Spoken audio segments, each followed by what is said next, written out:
សូមជូនរឿងនិទានព្រះនាងវង្វេងនិងព្រះអង្គម្ចាស់នៃសមុទ្រកាលពីដើមនៅក្នុងនគរមួយនៅមាត់សមុទ្រមានព្រះអង្គម្ចាស់វ័យក្មេងមួយព្រះនាមអេរ៉ានាងមានសក់ពណ៌មាសដែលចាំងដូចព្រះអាទិត្យហើយភ្នែកជ្រៅនិងខៀវដូចសមុទ្រអេឡារ៉ាត្រូវបានប្រជាជនស្រឡាញ់ចូលចិត្តចំពោះភាពសប្បុរសនិងសម្រស់របស់នាងប៉ុន្តែនាងតែងតែនៅមិនស្ងប់ដោយប្រាថ្នាចង់ស្វែងរកពិភពលោកលើសពីជញ្ជាំងប្រាសាទជារឿយនាងសុបិនអំពីសមុទ្រអាថ៌កំបាំងរបស់វាបានហៅមកនាងក្នុងពេលដ៏ស្ងប់ស្ងាត់មុនថ្ងៃរះថ្ងៃជោគវាសនាមួយខណៈពេលដែលដើរតាមច្រាំងថ្មចោតក្បែរសមុទ្រអេឡារ៉ាបានឃើញកប៉ាល់មួយត្រូវបានជាប់នៅក្នុងព្យុះដ៏កាចសាហាវមួយរលកបានបក់បោកទៅនឹងផ្ទាំងថ្មហើយកប៉ាល់ត្រូវបានបក់បោកដូចស្លឹកឈើក្នុងខ្យល់ដោយមិនបានគិតអេឡារ៉ាបានរត់ទៅគែមច្រាំងថ្មចោតបេះដូងរបស់នាងលោតពេលកប៉ាល់ចូលជិតផ្ទាំងថ្មនាងបានស្រែករកជំនួយចំពោះការភ្ញាក់ផ្អើលរបស់នាងសំឡេងមួយបានលេចចេញពីសមុទ្រពោគឺបុរសវ័យក្មេងម្នាក់ដែលមានសក់ខ្មៅនិងភ្នែកពណ៌ទឹកសមុទ្រជ្រៅគាត់មានកម្ពស់ខ្ពស់និងរឹងមាំលក្ខណៈពិសេសរបស់គាត់មានភាពស្ងប់ស្ងាត់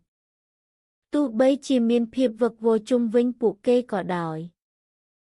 នេះគឺជាព្រះអង្គម្ចាស់ខៀរ៉ែនជាអ្នកស្នងមរតកនៃនគរក្រោមសមុទ្រដែលស្គាល់តែក្នុងរឿងព្រេងប៉ុណ្ណោះប្រជាជនរបស់គាត់ត្រូវបានគេនិយាយថារស់នៅក្នុងជម្រៅលាក់កំបាំងហើយទំនាក់ទំនងរបស់ពួកគេទៅនឹងសមុទ្រត្រូវបានគេនិយាយថាជានគរបុរាណនិងមានអំណាចព្រះអង្គម្ចាស់ខៀរ៉ែនបានធ្វើដំណើរលើផ្ទៃទឹកនៅពេលដែលព្យុះបានវាយប្រហារហើយឥឡូវនេះទ្រង់បានហែឆ្ពោះទៅកាន់អេឡារ៉ាជាមួយនឹងល្បឿនដ៏អស្ចារ្យចលនារបស់ព្រះអង្គប្រកបដោយភាពទន់ភ្លន់និងគ្មានការប្រឹងប្រែងនៅក្នុងរលកដែលធ្លាក់មក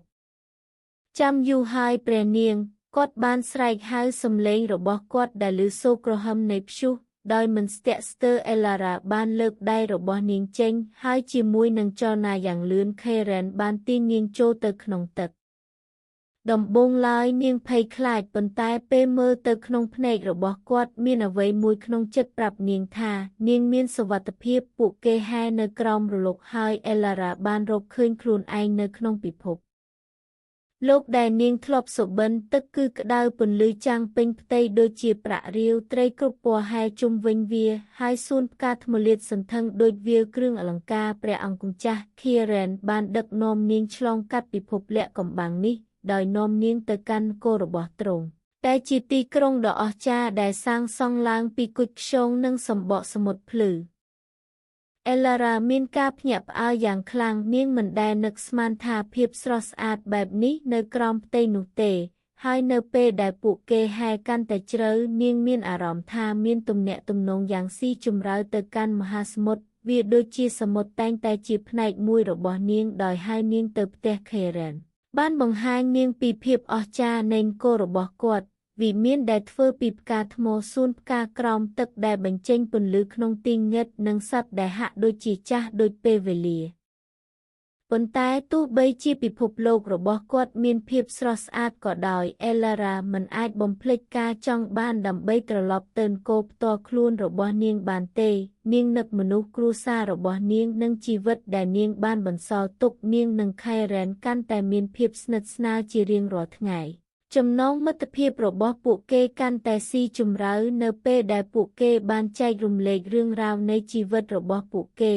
នៅក្រោមទឹករបស់គាត់និងនាងពីលើផ្ទៃទឹកប៉ុន្តែអេឡារ៉ាដឹងថានាងត្រូវតែត្រឡប់ទៅមនុស្សរបស់នាងវិញដែលនឹងព្រួយបារម្ភអំពីការបាត់ខ្លួនរបស់នាង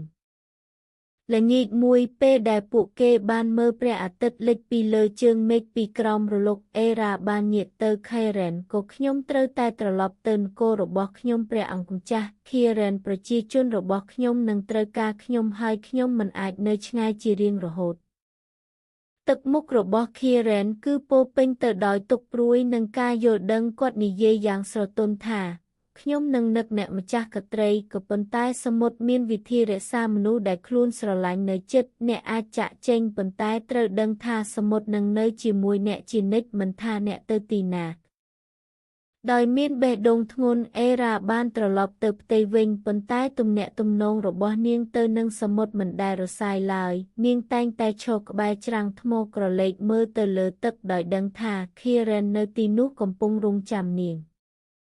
ជាច្រើនឆ្នាំបានកន្លងផុតទៅអេឡារ៉ាបានគ្រប់គ្រងគោរបស់នាងដោយប្រាជ្ញានិងព្រះគុណដែលតែងតែមានការចងចាំអំពីសមុទ្រនិងព្រះអង្គម្ចាស់ដែលបានបង្ហាញពីភាពអស្ចារ្យរបស់វាប្រជាជនបាននិយាយអំពីព្រះនាងដែលបាត់ខ្លួនជាអ្នកដែលបានផ្សងព្រេងនៅក្រោមរលកហើយព្រះអង្គម្ចាស់នៃសមុទ្រដែលតែងតែមើលថែនាងពីបាតសមុទ្រ